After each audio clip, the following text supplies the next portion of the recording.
It's Lucy Litch, and this is Tiny House Conversations. It's the Australian-based podcast where I interview experienced tiny houses, tiny builders, and adventurers in the tiny world so you can discover how to create, build, and transition into tiny life.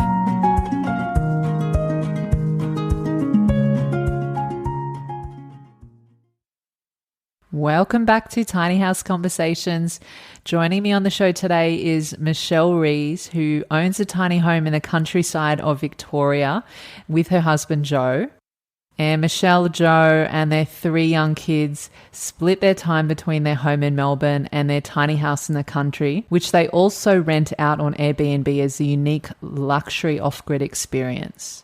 And in this conversation, we talk about how tiny house living makes you realize what's really important and how few material items you actually need, what kinds of family-friendly features they included in their tiny build, what it's like for a family of 5 to live in a small space. We also talked about how living in a tiny home has deepened Michelle and her family's connection to each other and the earth, and how you can experience living in Michelle's family's tiny home through their unique off-grid Airbnb experience, and so much more. Michelle shares lots of valuable insights on transitioning and living in a tiny house with 3 young kids, and I can't wait for you to hear this conversation. So let's go chat with Michelle. Hi, Michelle. Welcome to Tiny House Conversations, and thanks so much for being here. Hi, Lucy. Thank you so much for having me. My absolute pleasure. So, Michelle, you currently split your time between living in a beautiful tiny home with your husband and 3 kids in country Victoria, and then also your home in Melbourne. And I'd love if you're able to start by sharing with us, what inspired you to have a tiny house built for you and your family, and what appealed most to you about, moving towards this tiny house way of living? Sure. So our journey started quite a while back, actually. It's probably about 7 years ago now that my wonderful husband, Joe, surprised me with a Valentine's gift that was a weekend away in country Victoria. And it turned out to be quite a long trip, so about 5 hours out of town.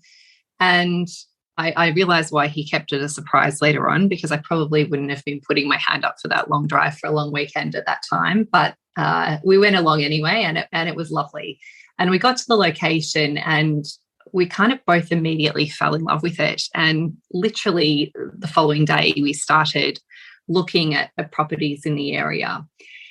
And that led us very quickly to decide that we did want some substantial land out there, and just to really kind of embrace this beautiful kind of country lifestyle. And so for us, the journey actually started with wanting, I suppose, to understand and enjoy more of country Victoria. And the tiny house came on the agenda because what we found was that once we did find this beautiful piece of paradise out in country Victoria, it became obvious to us fairly quickly that we didn't need a lot on the site to be able to really get this benefit of our surroundings. And so we actually went with our 3 children for about a week of camping, and we had a tent. And we had some, we took some water and some toilet facilities. But, given we had sort of 3 small children at that time, we had a 5-month-old, a 2.5-year-old and a 4-year-old with us. And we just had the most amazing week up there. And it was at that point that it really struck me that I thought, what, we don't need a lot out here to really get the benefits that we're looking for and really enjoy the space. And so as I started to sort of investigate and do some research on what sort of dwelling we could put out there, I very quickly came across tiny houses as an alternative. And starting to investigate that really opened up our thinking into what the tiny house could deliver for us in this environment.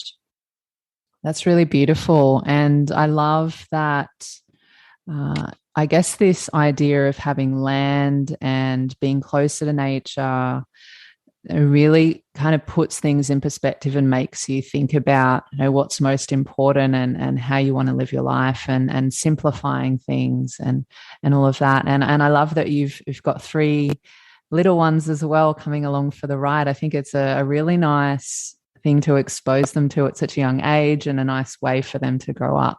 You had a professional builder construct your tiny home. I'm wondering, how did you come across your builder, and do you have any advice for others that are looking to find a good builder for their home? Yeah, sure. I think that it's like anything. Research is the answer here. For us, we were very fortunate in that we went looking for a tiny house and came across a builder. And it is funny how you kind of make connections with people. But I had one conversation, and within that one conversation, we discovered that it was a husband and wife team, and we discovered that they had actually lived on the road that our property was situated on, and they had lived on a property further down that road in a tiny house for a number of years. And so that created an immediate connection with them, actually. And we ended up having them build our tiny house. And really for us, I mean, aside from kind of making that immediate connection, it was really about the quality and the craftsmanship that they brought to the table, and also their ability to customize something that was suitable for a family. So we're a little bit different. I think there's probably not that many families that are, utilizing a tiny house environment for, 2 adults and 3 children. And so it's not necessarily going to be something that would, something that would suit a couple is appropriate for a family as well. So we did have to do some customization, and it is a family size, I would call it, tiny house. So still fits the definition of a tiny house, but it is definitely family size. So for us, we did need something bigger than what the standard tiny house sort of looks like, and these guys were really willing to work with us to customize the plans and really bring to life something that was appropriate for our family. And because they'd been in the tiny house space for some time and they had experience living within a tiny house environment, they were really great at helping us think about how to maximize that space and really get the most out of it in terms of, storage and utilizing those spaces for multiple purposes as you need to do when you're living in a tiny house environment. So, as I said, there was an immediate connection, but it was something more than that. It was a willingness to customize and just really beautiful craftsmanship that we saw in what they were doing. I love that you made that connection, and I think there's something really unique and valuable about them having that prior experience, because then they know what works, what doesn't work, might have ideas on different things. And I guess in a way, or on some level, knowing what it is like to live that lifestyle. And so good that you came across them. And you mentioned customizing, and that it's like a family size home. So what size roughly is your home, and what kind of features did you feel like you really wanted to and needed to have to make your tiny home family friendly? Yeah, so it's a good question. So I think we're under I think it's 50 square meters, and we sit slightly under that. So if you can imagine, we're sort of essentially 2 pods that have been brought together. So the main pod holds the kitchen and the bathroom facilities and a dining room and 2 loft areas, which would typically be used as sleeping areas or bedrooms in a standard tiny house. But we also have a second pod which holds a living area. So it has room for a couch and a television and a really beautiful fireplace. And then there's 2 bedrooms. So one holds a queen size bed, and the other has 2 really beautiful built-in bunks. So it really is, it really does give you plenty of space for us and the 3 children. And we found that it works incredibly well. Sounds like a really beautiful home and beautiful features. Do you have a favourite feature in your home? Yeah, look, I do have a couple of favourite features. I think probably one of the things I didn't mention that really it makes such an enormous difference to the livability of the home, and that is we have a really large deck that's probably, now I don't know what the measurements are, but it's it probably at least doubles the living space of the tiny house, and that's an undercover area.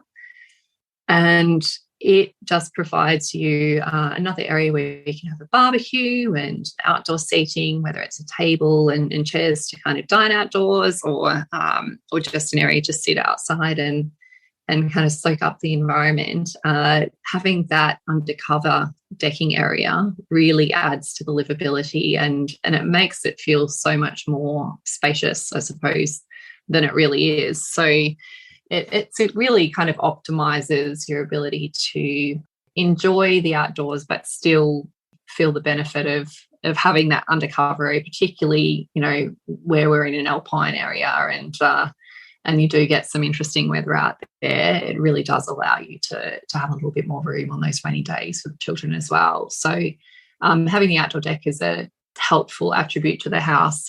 One thing we didn't talk about, and I would kind of add, is that, and part of the reason why the tiny house was appealing to us is because, there's something really beautiful about the land being, untouched. And I really noticed it even moving from camping to moving to the tiny house situation. We clearly have the benefit of the amenity and we have all of the modern conveniences at our disposal. There's really nothing that we want for up there. I mean, we can wash our clothes and we can wash our dishes. We've got a dishwasher and washing machine, dryer, all those things.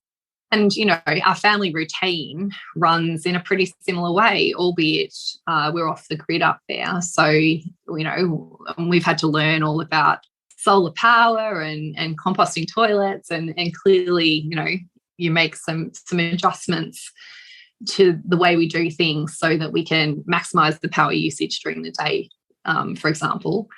But, one of the things that really has struck me is that, you benefit from that amenity, but in doing that, you're then kind of touching the space in a really different way. And so keeping that touch as light as possible, I think is a huge benefit. And what do I mean by that? Well, when we were out there camping, and of course we still do this, and we still have the original fireplace that we sat around on that very first camping trip.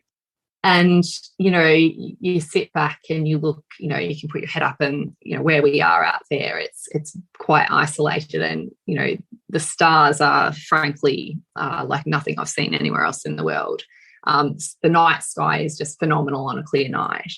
And, now that we've got the tiny house, we find ourselves sitting on the deck and, it's really interesting, but you can't have that same experience of your surroundings once you've touched the land. So we sit on the deck and we love the amenity, but, your experience of the night sky is really different. So, it wasn't something that struck me until after we'd kind of taken this path. But I think there's some sort of trade-off, I suppose, in, the level of impact that you have on the land and the space.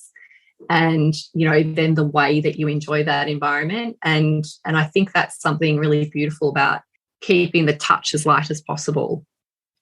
Absolutely. I couldn't agree more. And it seems to be a common story just from speaking to so many people in this space that, having this or living this tiny lifestyle really connects you more to nature. It connects you more to even the weather and to your everyday workings of your home. And as you talked about, needing to learn about solar and composting toilets, and having more involvement in those day-to-day workings of your life, rather than typically, I suppose, and obviously not everyone, but just in a general sense, and I'm speaking from someone that's mostly lived in the city, having a lot of those things done for you or outsourced, and sort of like a more convenient way. And I think there is something really beautiful about having to learn all these new skills and new ways of being, I suppose, as well. And the whole deck thing, I think, is really appealing too.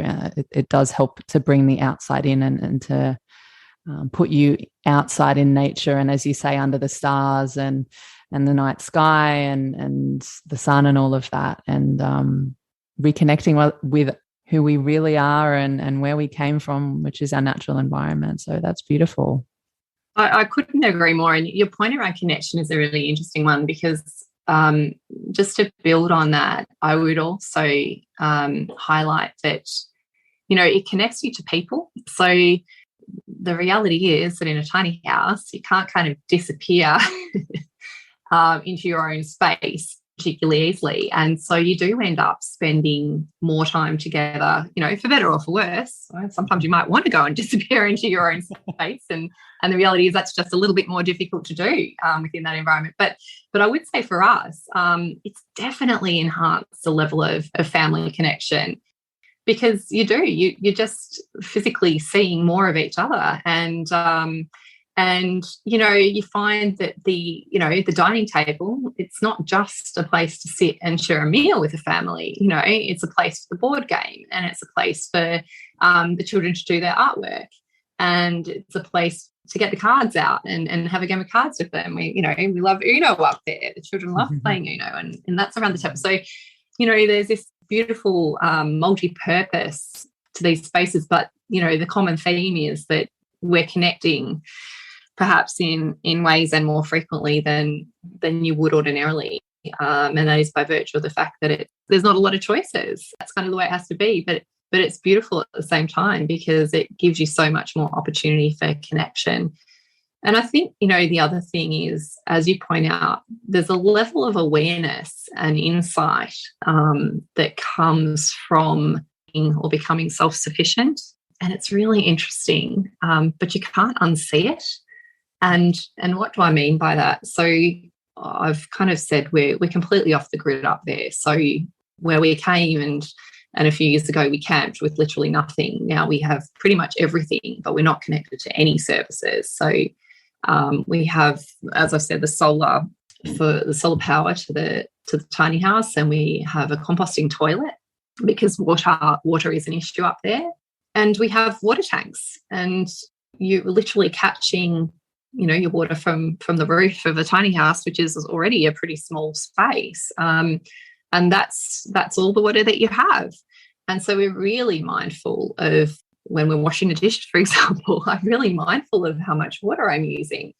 And, it's so interesting, because when we come back to Melbourne, as I said, you just can't unsee that kind of stuff. And you do become much more conscious of what you're using to live, regardless of whether, it's coming from, your solar powered panels or from the grid in the city. It's really interesting, but you just can't unsee that stuff once you see it. And it really has made us think differently about lots of things. I think probably the other thing I'd say is, with a family in a small space like that, and as I said, running our routine pretty much the way we do in the city, albeit more mindfully, I would say, for some of the reasons that we've spoken about. One of the things that I think is on people's minds is, how am I going to fit, into this tiny house environment, and particularly with family, because, anyone with children knows there's just so much stuff that comes along with having children. And if you thought you had a lot of stuff before them, you're going to have exponentially more after they arrive. And I think what I would say is, we really don't want for anything while we're up there. We don't feel like we're missing anything. And that is because we have made really conscious choices. And, you might say trade-offs, but I would say conscious choices around the things that we have up there. And sometimes they are, they are hard choices, but they are only hard choices in the moment that you're making them. And afterwards, you kind of adapt to, doing things perhaps slightly differently, and eventually you don't notice at all. But I would say it's really achievable, and if you kind of, as I said, you have a greater connection to the outdoors up there, and a greater connection to the family and to people. But I think that you do have to let go of the things. The things need to not make the trip, because the tiny house environment really only works if you can make smart choices around how you use the space. And, it needs to be used for things that are frequently required, and, things you really can't do without. And so I think for some people, making those choices up front can be difficult. And certainly there's some things we had to think really hard about. But as I said, once those choices are made, what we found anyway is you kind of get on with it. And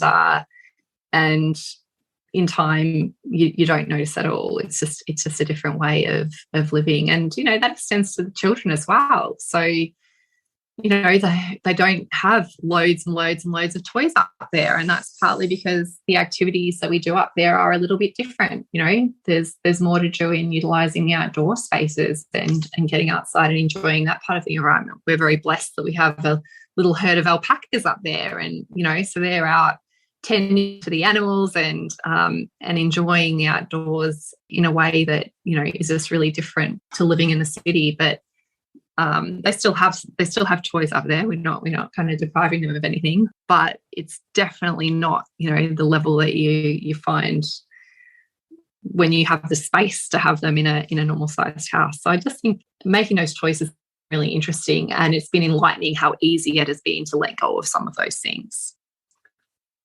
Yeah, I love that. And what I'm hearing you say, talking about conscious lifestyle choices, that it is really a realignment with your values and what's most important, and realizing what it is that you actually do need. Are our basic needs met? Food, water, shelter, community, family, and then, living in an intentional way. So, and creating that lifestyle for yourself and your family. So I think that, yeah, it's just beautiful what you described. And as you were also talking about the solar and the composting toilets and all of that, it just reminded me, we were talking about connection before, of also really connecting us to the elements. So, through the use of the solar system, you're more connected to the sun. And then through the use of the water tank, you're more connected to the water, and to the use of the composting toilet, you're more connected to the earth. And also just being there, you are on land, you are more connected to the earth. So I think that's a really insightful experience to have in living in a tiny home with your family.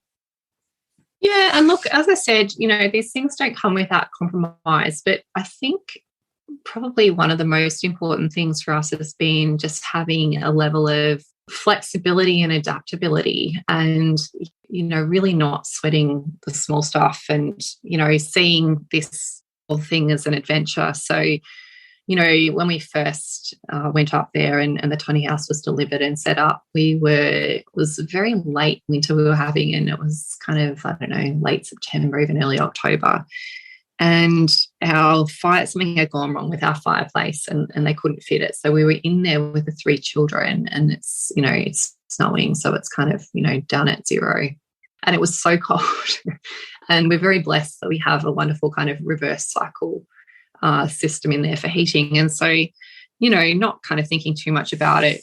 And, with the kids obviously wanting to keep everyone warm and comfortable, we kind of fired that thing up, and it was cold overnight. So we had it going the whole night until we're kind of on the second night. Where to find the first night? And the second night, 3 a.m., we wake up and, wow, boy, was it cold in there. And at that point, we realized we had no power at all. And, probably shouldn't have been too surprised because we've been running this heater nonstop for however long. And so, poor old Joe, he got the job of putting on his coat and hat and boots, and out he went into the snow to have probably one of his first interactions with that solar system. And look, to be honest, the generator should have automatically switched on, and it should have been absolutely fine to kind of get us through to the morning. But like anything, when you're setting up, and it's not a small thing to be setting up life in a space where humans haven't been living before, and you're not connected to services. You've got to expect that it's not going to go to plan from day one, and particularly if you don't know anything about this stuff, which is where we were at. I mean, we'd camped a few times before, but we'd certainly not really experienced anything like off-grid living. And yeah, there was some hiccups. And so, out Joe was at 3 in the snow. It's probably 0, even a bit below, and probably not the most pleasant of experiences. But I think you really need to approach these things with the understanding that it's probably not going to go completely smoothly from day dot. And there are going to be some challenges. And there have been, like, we've lost power lots of times out there. And we've had to discover that, some of our appliances that we had, aren't really meant to be run at the same time off this kind of a system. And, we've had to learn about things that were completely outside of our purview and weren't really required for our lifestyle before this. And, and we've made some changes to the way we do things as a result. But I think if you can approach those issues as little setbacks or challenges that you overcome, and then you feel really good about it, it's going to be helpful to, have that adaptability and flexibility. I think without that, this is pretty tough because, it's not easy, and particularly, and it is particularly resource intensive to get these things up and going. And it's a learning process. It's a journey, and there's lots of things we're still figuring out. And we read a lot, and we learn a lot from others and the tiny house community and the off-grid community online. And I think that will continue to be the case. But I think having that flexibility and being able to kind of frame things in a perspective that means you've got this ongoing learning has certainly been helpful for us. Yeah, and I guess with the self-sufficiency, as you say, it does come different types of challenges and on a day-to-day level with how everything functions, and talking about like what happened with the solar. So I think that's great, and yeah, just having that openness to learning as you go, and especially when it's things that haven't been exposed to before, or it's not really inside your comfort zone. So yeah, that's definitely a lot of great insights there for sure. And I'd love to know, so you've got 3 little kids under 5, I think it is, and I'm wondering, how has the experience been for them, and have you noticed, or have there been any noticeable shifts in them, when you compared to when you're in Melbourne in your home versus when you go into your tiny home in country Victoria? Yeah, it's a really interesting question. And part of the reason that we came on this journey in the first place, and a big part of the reason actually, was because we felt like our life was quite insular. And particularly for the children, I wanted them to grow up understanding that there are really different ways of living. And I wanted them to kind of have that level of insight, as well as just being able to enjoy the outdoors through their childhood. It's probably something even a little bit more, there was a different level of insight even to that. And, and allowing them to really understand that connection with the earth and the environment. And, that was really important to us. So they were a huge part of why we came on the journey. Our eldest son has just turned 6 now. So we have a 2-year-old, a 4-year-old, and a 6-year-old. And look, I think what I would say is, children are probably amongst the most adaptable of all of us, partly because they don't have these preconceived ideas, or at least as strongly preconceived, I think, as we do as adults. But the children absolutely love it up there. And it is a simpler way of living. So whilst we do our routine, things are definitely simpler. But for them, they love the outdoors. They love the space. They love to be able to run free and enjoy the animals as well. So that's a big part of life up there for them. Fundamentally, I think kids just do what they do. I don't know. It's really hard to tell. There's no doubt that it's had an impact on them, but it's kind of so entrenched in their life and the way they think about things. I'm not sure. It's a little bit different to us because we haven't had that level of insight before, whereas for them, they're really growing up with it. I mean, our little one, she was 5 months old when we went on that first camping trip. I mean, she will, I'm sure we'll probably have this our whole lives, and this will be something that she's known forever. So I just think for them, it's about them growing up with a really different level of insight around our impact on the earth and our usage of resources, and I guess that connection and respect for the planet. It's, I think it is something that initially we had to work on with them, don't leave the tap on and walk away, that kind of thing. And, it's clearly some coaching around how to use the composting toilet and so on. But now it's just become part of their lives and part of who they are. And I think that's a level of insight that everyone will benefit from them having, I think, because the respect that they have for the earth and the resources is just so much greater than would have otherwise been the case had they not had those experiences at this young age. Yeah, what a gift it is that you're giving them in being exposed to this life or way of life from a young age. Yeah. And you guys also rent out your tiny home on Airbnb as a unique luxury off-the-grid experience. Can you tell us a bit more about that?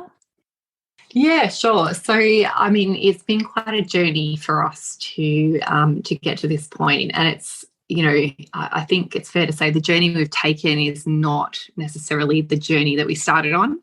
But that's the interesting thing about journeys. You kind of go to unexpected places, which is, one of the beautiful things.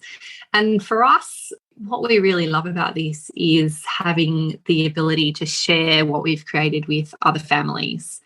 And we have had a number of other families come up and stay at the farm. And, the feedback has just been overwhelmingly positive from everyone. I mean, we've had couples come up as well as families with young children. And the feedback has just been overwhelmingly positive. And, the children have just loved the space and the farm and the animals. The alpacas are amazing, and they can be hand fed, and so it's kind of this whole experience in this kind of off-grid living environment. And so yeah, look, we just really love that we can share this with other people, and who knows, maybe it sparks the idea in someone else's mind that this might be a journey that's interesting for them as well. So good. I think it's really nice to have an option to go and experience something like that for people, because, maybe they are thinking about going tiny, but they're a bit hesitant, or there's all sorts of questions, and to be able to experience it for themselves is so beautiful, and to give them the gift of what your family has also experienced. And what I'd add to that is I really honestly feel like there's a perception that there's a level of compromise or trade-off that is unpalatable. I really think that is a perception that's out there. And it's only once you experience it that you find that it's really doable. Like, even with small children, it's still really doable. But I think, it's really interesting. There's kind of a psychological barrier, because we kind of, we grow up and what we see around us is that, particularly once you have a family, what you need is this. You need this however many bedroom house on this much land with, room for a slide and a swing and whatever the case may be. And a lot of the world doesn't live that way. A lot of the world families don't live that way. And actually, once you kind of test the hypothesis, you realize that there's other ways to do things. And hopefully that's a really positive experience for people. I love that you said a lot of the world doesn't live that way. It is so true. I from having traveled around a lot of different parts of the world, there's so many people that are living so much more simply than we are, at least where I am in the city in Sydney, and I know other cities around the world too. So that's a really great point, and I think a really beautiful sentiment to close out the podcast on. And I just love to finally ask you, where can people find and connect with you online, Michelle? Yeah, sure. So you can find us on Instagram, and it's at Thundering Hills. And we also have a website at thunderinghills.com.au. Perfect. I'll put everything in the show notes for everyone so they can go and check you out and see what you're up to, and maybe even go and stay in your Airbnb experience. And I just want to say thank you, Michelle, so much for joining us today and for sharing your story and your family's experiences in tiny house living. I think it will be helpful for a lot of people, especially those with young kids. So thank you again. Thanks so much, Lucy. My pleasure. And if you're listening to this conversation today, thank you so much for taking the time to hang out with us. If you want more tiny house conversations, I release new episodes every Thursday. So if you hit the subscribe button, you know exactly when the latest episode goes live. And until the next one, I'll see you then. Hey, Tiny Lifers, thanks so much for listening. And before you go, one of the best ways to support this podcast is to share the love. That way I can keep bringing you more valuable tiny house conversations to help you on your own tiny journey. So make sure you head over to Apple Podcasts or wherever you're listening to this episode and leave a 5-star rating and review.